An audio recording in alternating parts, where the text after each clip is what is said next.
What is up, my Lorcana Goons? Welcome back to the Lorcana Goons channel. My name is Kevin, and we're going to talk about some Lorcana stuff today. We are going to be going over the 2K Open that was hosted by World Class Cards. This tournament happened over the weekend. There was 47 players with a pretty diverse top 8, if I do say so myself. Congrats to the top 8 right here. Pretty awesome to see that players were awarded cash money for their tournament run. So pretty awesome. We have Scat Alshansky, who ended up in first place after Swiss, but it looks like top 8 split the pricing of $2,000, meaning they all got $250 each. Now, if you ask me, that's pretty dope. That's more than I've won in some other tournaments for other card games.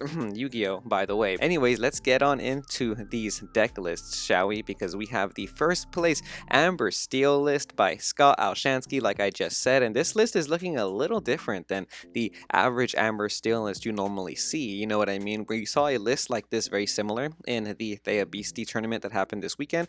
Go check out that video, by the way, where I explained very much what this deck does. And basically, you don't play Whole New World, you don't play Grab Your Swords or any of that nonsense. All you're really trying to do is capitalize on characters from turn 1 to turn 5. This list looking a little different though, because it is playing Mufasa. I have seen people testing out Mufasa and Amber Steel. You don't play that many actions. You're only playing 4 Strength of the Raging Fire, 4 Let the Storm Rage On, and 1 Smash in this deck. So your Mufasa targets are pretty good in my opinion. And aside from that, you're also playing 4 of the Shiftable Queen, 4 Mufasa, Tiana, Rapunzel, Cinderella, Ballroom Sensation, Lilo, Queen Goons, Simba Protective Cub, the Huntsman, Hercules Bodyguard, and the Prince Bodyguard Never Gives Up. All of those we're playing at 4 in this deck. Then we have 3 of the following: Doc, and that's going to be it for 3s. And then we have 2 Donald Duck and 2 Beast Selfless Protector. Pretty interesting. We don't normally see Beast Selfless Protector in the meta, so that's always nice to see. I am a fan of Beast cards. I do like the fact that there's like a bunch of different Beast cards. They all do something different in each deck. Obviously, we're sticking to that Tiana theme right here, where if you drop Tiana on the board and you have no cards in your hand, your opponent can't clear your board with Grab Your Swords and Be Prepared. And oftentimes they're really only relying on certain cards to be able to out your characters, like Lady Tremaine. But think about Lady Tremaine is that you can play around Lady Tremaine in this deck very well, because you play a lot of 1 ink characters. So by turn 6 or turn 5, depending on if you're going first or second, you can set up a board where you have multiple characters, maybe even a Tiana and a 1-drop Maleficent, and a 1-drop Queen or a 1-drop Lilo, so that when they do Lady Tremaine, you decide to get rid of your Queen instead of having to get rid of just your Tiana, for example. So that's a really cool play. I like the addition of the Donald Duck bodyguard here. That's pretty cool too to see. You do kind of want some bodyguards in this deck when you need them, so you can kind of finish the game off. But this deck is pretty aggressive. I have been running into it so much on ladder, and you really have to make sure you play correctly against this deck, because there's certain times where you waste your Fox, for example, and Fox is the only out to Prince Never Gives Up, which is pretty crazy. What interesting thing too is that when you are playing this deck, if you're playing against Ruby Amethyst, sometimes you just kind of want to use Hercules as your bodyguard, because like I just said, Fox does out the Prince Never Gives Up pretty effectively. But that is like the main out in Ruby Amethyst outside of Maui, you know what I mean? But a cool Amber Steel is taking advantage of Mufasa and Tiana, which is always nice to see. We are seeing a little bit of spice in this top 8, like I said, and it's a deck that maybe you can try if you want to take a more aggressive approach to locals as of lately, because I think when you play an aggressive deck like this, you have a really good chance to outpace the Ruby Amethyst deck. But next, we're going to go on to our second place list. We have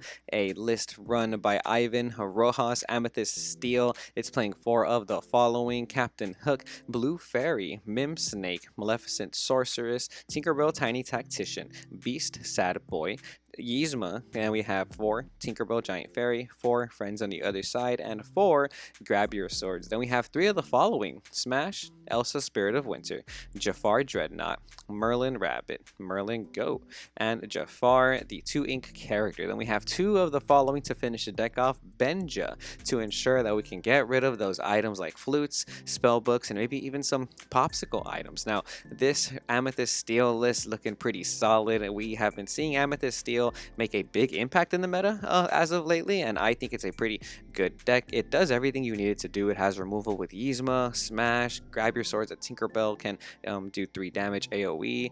Jafar Dreadnought is really oppressive right now. It stops your opponents from questing. You know, oftentimes if you can set up a Jafar Dreadnought, your opponent's going to be afraid to quest with their 1-ink characters, so that's going to slow the game down a lot when you're playing against an aggressive deck or when you're playing against that Amber Steel deck that we just saw. Blue Fairy seeing a lot of popularity in Amethyst decks because you can combo it off with all the Floodborns that you're already playing in Steel, like Sad Boy Beast, Yzma, Tinkerbell, Jafar, and Elsa. All of these are going to trigger your Blue Fairy, and they're pretty easy to get off, especially when you're starting off on turn 4, and that draw power is going to net you so much advantage. Evasive characters stick on the board a lot this format. Even though it is a 1 willpower character, it's still hard to get rid of because you have to be playing something like Grab Your Swords or Tinkerbell. If not, they can just leave them on the board unattested, and every time they play one of these big cards, they're going to draw a card. So that Beast Tragic Hero goes from drawing 2 cards to 3 cards potentially, you know what I mean? Elsa is going to be one of the biggest bombs in this deck aside from Yzma. By turn 8, they're really going to slow you down by you dropping that Elsa on you so that they can start questing with their characters, and oftentimes this deck just plays off of curve and it feels very powerful. One of the things that I am interested in is the fact that there is only 3 Rabbit and 3 Goat. I would have thought maybe 4 Goat was mandatory, and there is no Madam Mim Fox, which is pretty interesting to see in this list. So I like Mim Fox in general, but maybe you don't need it. Maybe Yzma is just enough. Yzma, Giant Tinkerbell, and Elsa, right? Third place here, we have a Ruby Amethyst piloted by Jake Cox. Now this list looking pretty aggressive, playing for the following: Minnie Mouse, Mim Snake, LeFou, Mim Fox. We also have 4 Mini Surfer, the Goat. We have 4. That's all actually. And then we have 3 of the following. We have Olaf, Arthur, Maleficent, Sorceress, Rabbit, Maui, and then we have 3 Be Prepared, 3 Friends on the other side, and 3 Teeth and Ambitions. And 2 of the following to round this deck off: Sorceress, Spellbook, Peter Pan Shadow,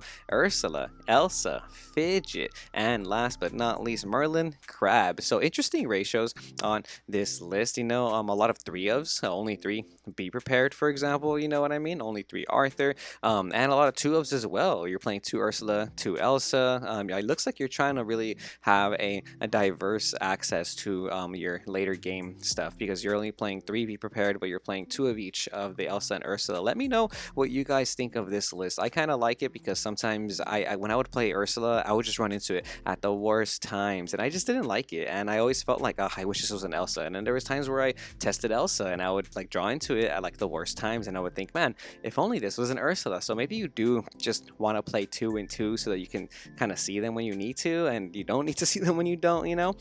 3 Maui is interesting. I personally like 4 Maui, but I can see how you can cut it out because in the mirror match it's kind of not that good. It's really mostly good against the opposing Ursula in the mirror match. So if you're running into a lot of mirror matches at your local meta, maybe you do cut out 1 Maui or something, for example. But 3 Rabbit, ooh, I don't know about that one. I think I need 4 Rabbit in my life personally. I do like that they're playing 7 of the 1-drops. I play 8 honestly, but I think 7 is what you should be playing, or 8. You know, I just think you need to open up a 1-ink character. And they are playing the Arthur and LeFou characters, which is really important to note, because a lot of people have switched over to playing something like Cusco, but you can play LeFou because he is a 2-ink character as well, and Arthur is definitely gonna add a lot more pressure in the game state by questing for 3, bouncing your rabbits, bouncing your goats, etc, etc. And then we have Fidget, which has been seeing a lot of play as well because it's gonna out the opposing Minnie Mouse Surfer, but not just the Minnie Mouse Surfer anymore. No. Now people are playing Green Mufasa, so Fidget is also gonna out the opposing evasive characters in that deck as well, and they play Peter Pan, they play Tinkerbell, and they play Ray. All those are evasive characters with 3 willpower, and Fidget, being a 3-ink character, can just contest them easily. Peter Pan Shadow helps a lot with that as well, which I really like, because if you have a Madam Mim Fox and they have an opposing Minnie Mouse Surfer, or even an opposing Genie, which is crazy, right? Because the Green Mufasa deck plays Genie now. If they have an opposing Genie and they're questing with it, and you have a Mim Fox on board, the moment you drop Peter Pan Shadow, your Mim Fox gains evasive, and your Mim Fox can clear the Genie, which is so powerful. So again, maybe you might want to consider playing Peter Pan Shadow in your Ruby Amethyst list. You know, it outs a lot of cards right now in the Green Mufasa deck and in the mirror match. Fourth place, we have here a deck list piloted by Greg Simon. Diamond, Sapphire Steel. It's what it's looking like, and I love it. Throwback to Chapter 1, my goons. We have some cards in this deck like Cerberus, Robin Hood, and Beast Hard-Headed. I love to see it. We're going to start this deck off breaking it down. It has 4 Jafar, that's the 2-ink Jafar, 4 Bell, Cogsworth, Sad Boy Beast, Giant Tinkerbell, Hades Infernal Schemer, Whole New World, Fishbone Quill, Popsicle, and Grab Your Swords, all those at 4. And we are playing 3 of the following: Mickey Mouse Detective, Hiram Flavorsham, aka Flavor Flav, and then we're playing 3 Smash. So we are playing 2 of the following: Nothing to Hide,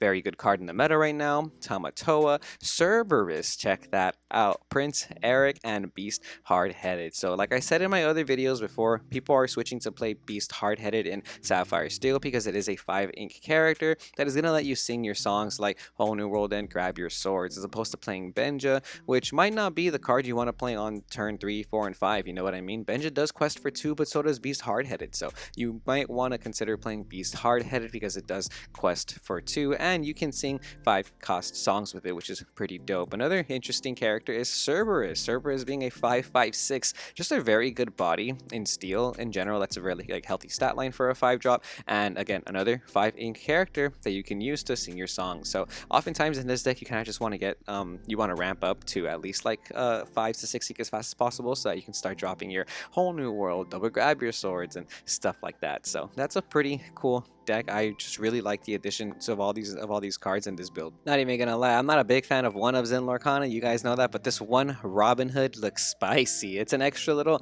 draw card that you can use to make sure that you can keep playing the game sometimes, and it gains evasive on your turn. So this is gonna contest the opposing Genie in the Green Mufasa deck, or a lot of those sticky evasive characters that I was mentioning earlier, like Ray, Minnie Mouse Surfer, Tinkerbell, most helpful, a lot of those characters. And we are playing 4 Bell Strange but Special. This is one of the win conditions in this deck, aside from maybe Tamatoa. Usually with this deck, you want to deplete your opponent's resources, and by the time you start dropping bells, you have way more than 10 ink. So every time one of your bells quests, you're gaining 5 lore. And I'm not that good at math because I play card games, but one thing I do know is that 5 times 4 equals 20. So all you need to do is quest 4 times with Bell. I think I did that right. My map, you know what I mean? So, Bell, I think that's a good card. If my math is right, Bell equals a good card. So, pretty awesome to see Sapphire Steel making waves in the meta. You know, I know a lot of us thought, Ruby Amethyst, the best deck of the format, and no one else can play any other good decks. But hey,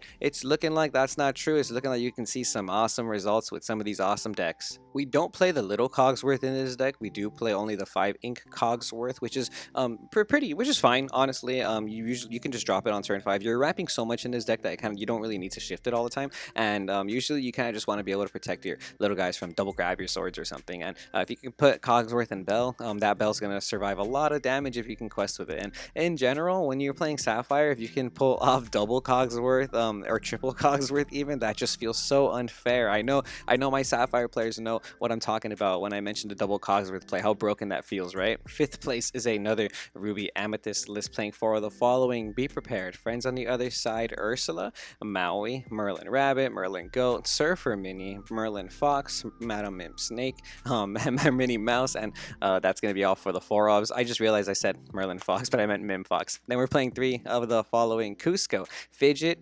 Maleficent Sorceress. We're also playing 3 Teeth and Ambitions to round that off. Then we have 2 of the following: Olaf, Goofy, that's the evasive Goofy, and Lady Tremaine. Okay, and 1 Dragonfire and 1 Peter Pan Shadow. So even the 1 Peter Pan Shadow might get you there if you need it for that wombo combo I was saying. But as you can see, a lot of Ruby Amethyst players switching to playing stuff like Peter Pan Shadow and Fidget, because like I was just mentioning, it's going to contest the opposing evasive characters that have become so popular lately. Cusco, also very popular in Ruby Amethyst, because sometimes you just need a 2-drop character. Either you're playing Cusco, maybe LeFou and Arthur. Sometimes some Ruby Amethyst players are sticking to playing even more evasives like Goofy. This is something I don't see very often, Goofy specifically in Ruby Amethyst, so shout out to Kyle Schreiner for adding this spicy tech. Love to see it. Personally, I might want to play Tigger instead, I think, because Tigger has 4 strength. Oh, but Tigger's a 6-drop.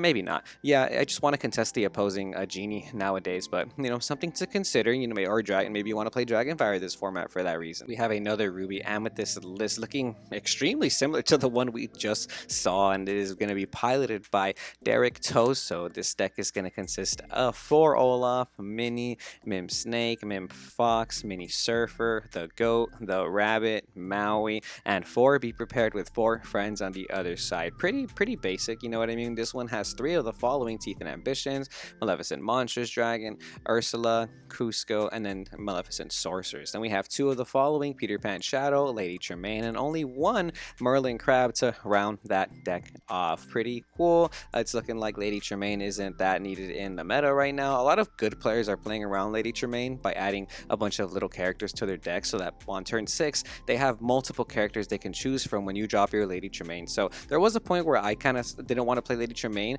but the format didn't catch up to it yet. But now it feels like people are catching up to how to play around Lady Tremaine. So maybe you might want to switch it out for something. I noticed that this list is playing Maleficent Monstrous Dragon when some of the other Ruby Amethyst lists from today were not playing Maleficent Monstrous Dragon. So what do you guys think of that? Maleficent Monstrous Dragon being one of the most expensive cards in the meta right now. And the other 2 Ruby Amethyst lists that we saw that were in top 4 weren't even playing Maleficent Monstrous Dragon. I don't know. Do you guys think it's needed? Maybe it's not needed in Ruby Amethyst. Personally, I love the card. I think it's amazing. But you do quest a lot in this deck. The other lists were playing Arthur and LeFou, so maybe it was a little bit more aggressive, so you don't need the Maleficent Monstrous Dragons. But even then, I just feel like it's such a good card to go without, you know what I mean? But you do have to take some cards out to supplement the Elsas that you're using and the Fidget and other characters that you normally weren't playing before in the other Ruby Amethyst lists, is what I noticed, because this list is not playing Fidget or those other evasive characters or those big bombs. It's really just kind of playing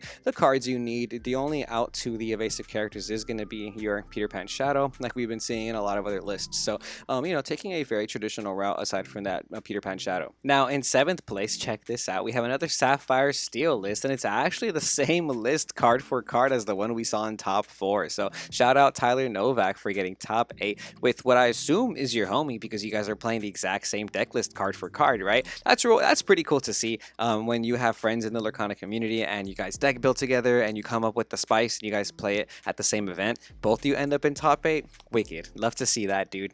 Pretty awesome. You guys obviously know what you're doing with your deck building and your playing. I do have to comment again on the Sapphire Steel list because the one Robin Hood is just making me uncomfortable. I'm just kidding. Maybe you want to play 2 Robin Hood and cut something out, but I like Nothing to Hide so much. This format, looking at your opponent's hand, is so good. The amount of information you get on turn 1, 2, 3 doesn't matter what turn you use it. If you can look at your opponent's hand and start playing around the cards that they're going to play, you're probably going to win, right? Anyways, let's get on to the 8th place list. This is going to be a Emerald Steel list. Ooh, an Emerald Steel discard. It almost feels like we haven't seen one of these in a minute, but this Emerald Steel discard list piloted by John Leville. Let's check it out. It's going to play 4 of the following: Simba, Future King, What the Bucky, Prince John. We have 4 Donald Duck, that's the Floodborn, 4 Jafar Dreadnought, 4 Beast Sad Boy, Giant Tinkerbell, Improvise, Hypnotize, Sudden Chill, and 4 Strength of a Raging Fire. Then we have 3 of the following: Hercules with Bodyguard,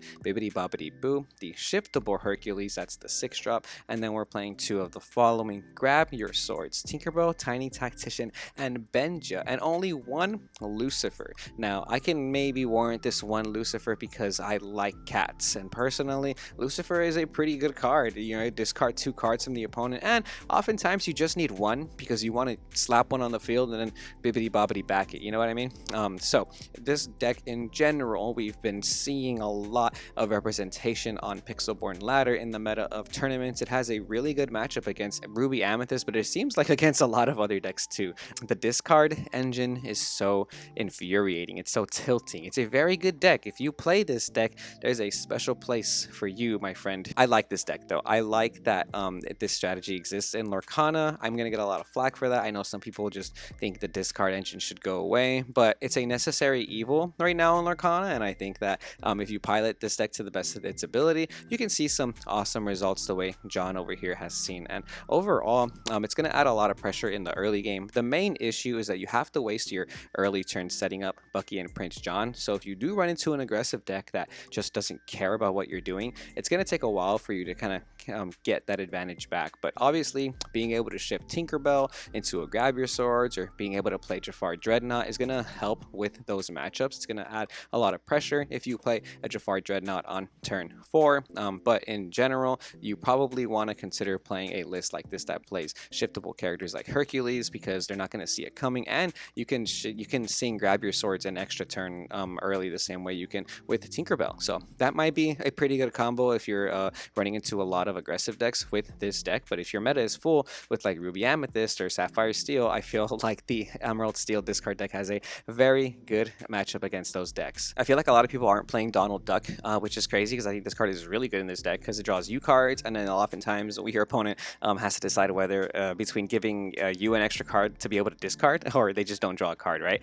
Simba Future King is another card I don't normally see in the Emerald Steel list, and this card is just going to let you draw a card and discard a card. Pretty good sometimes when you just need to like dig through your deck, because sometimes you really are just looking for that one more Prince John or that one Lucifer, or just that last card you need to kind of finish the game off. Emerald Steel making waves in the meta, still consistently topping tournaments, which is cool to see. But congrats to all these players for getting top 8 at the World Class Cards 2K Open. It's looking like the meta isn't as boring as I thought it was going to be, but I am looking forward to next format and other tournaments that are going to be happening this format, and we'll see what ends up topping, right? If you like this content, my goons, remember to like, comment, and subscribe because it does support the channel. I'm looking forward to next format, but I'm also looking forward to all these future tournaments from this format because it's looking like there is some spicy deck lists, not the end-all be-all with Ruby Amethyst, so we're going to see what tops in the tournaments coming soon. But until then, remember to stay tuned to Lorcana Goons, and we will see you goons next time.